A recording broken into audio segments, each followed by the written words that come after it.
Merci Seydi Gassama. Donc, merci d'être venu. On a le plaisir également de recevoir notre grand frère. ngir continuer ci élan bi Omar ni nga ko waxee rek ñuy recevoir koo xam ne nag suñu doyen la. koo xam ne ki Sénégalais yi xam nañu xarañte fam ci wàllu sport moo bàyyi la moom. Abdoulaye Fofana Seck. Je rappelle avant d'introduire Abdoulaye que le PDS aussi a envoyé son représentant à cette cérémonie. Il s'agit de Aline Diop, le chef de cabinet du président Abdoulaye Wade, Gorgui, que nous saluons au passage. Lui aussi ancien président de la République du Sénégal. Grand frère ñu ngi lay nuyu ay moment yu am solo la yoo xamante ni ñu demee ni yow war nañu mën a yëkkati kàddu ndax xam nañu fi ñu jaar ba yegg si fi.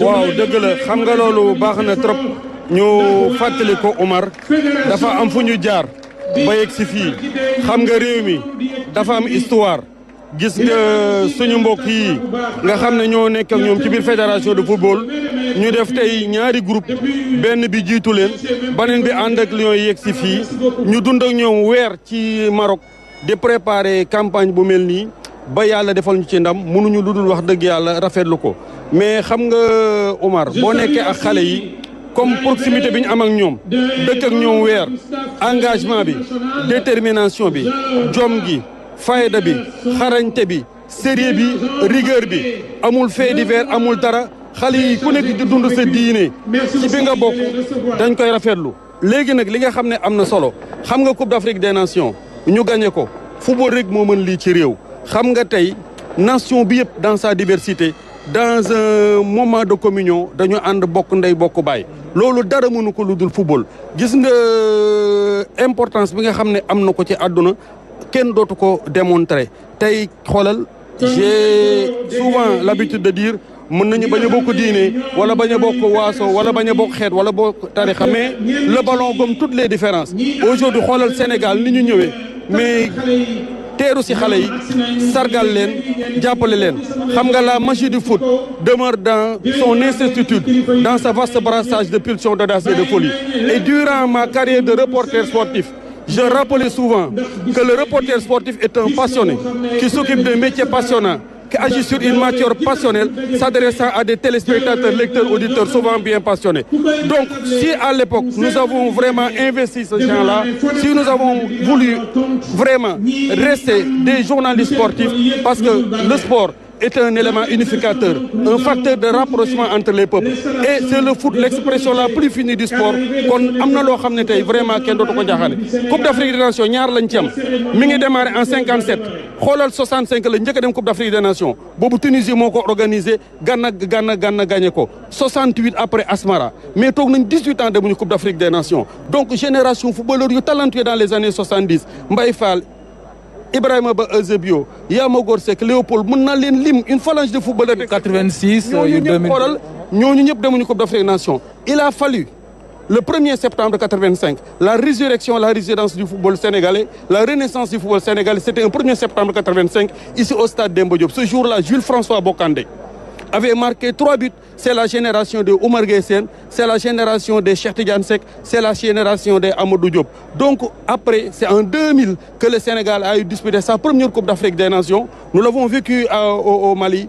Ce jour-là, le Sénégal avait perdu à la série des tirs au but devant le Cameroun. Et c'était l'autre génération de la renaissance du football, les El Hadji Diouf et Fadiga. Je me rappelle à cet instant, le reporter sportif, je disais que Khalilou Fadiga, c'est le gaucher magique. Et je disais que si El Hadji Diouf, le football est un art, El Hadji Diouf est un artiste. Mais cette génération-là qui gagne la Coupe d'Afrique en 2022 et qui regagne encore cette Coupe d'Afrique autour de Sadio Mané est un joueur sur le berceau duquel toutes les fées du football se sont penchées. Aujourd'hui, le monde nous envie cette génération de footballeurs, cette génération de footballeurs de classe exceptionnelle. Nous sommes aujourd'hui détenteurs d'un deuxième sac, du deuxième étoile. Et je disais à l'époque, je demande à ce que le président de la République, Bassirou Diomaye Faye, qui va être aujourd'hui fier aussi de ces lions, de faire ce que, à l'époque, Osei Kofi et le rédempteur Kwame Nkrumah, c'était en 1965. Il avait dit à Osei Kofi, c'était notre Sadio Mané, il lui avait dit, dans l'intimité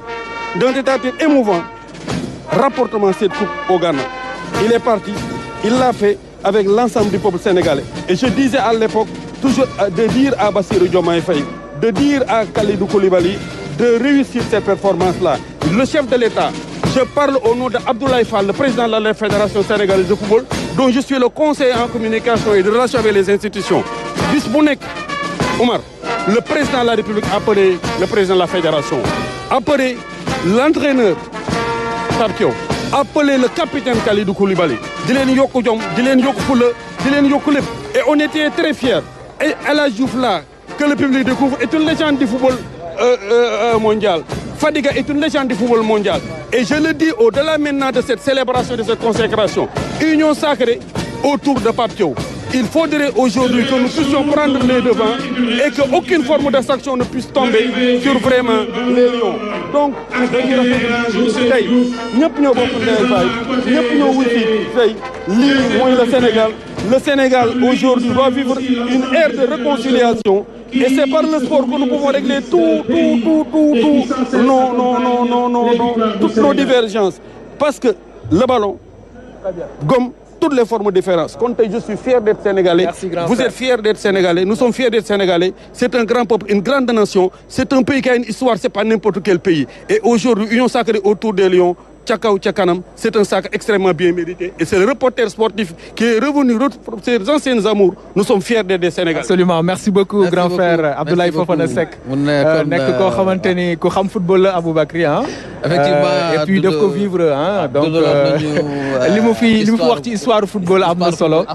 Surtout football bu Sénégal. Ñu gan itam koo xam ni moom ci wàllu Kumba Gawlo ci wàllu caada ak cosaan lay bienvenue, lay yëngu. Une icône donc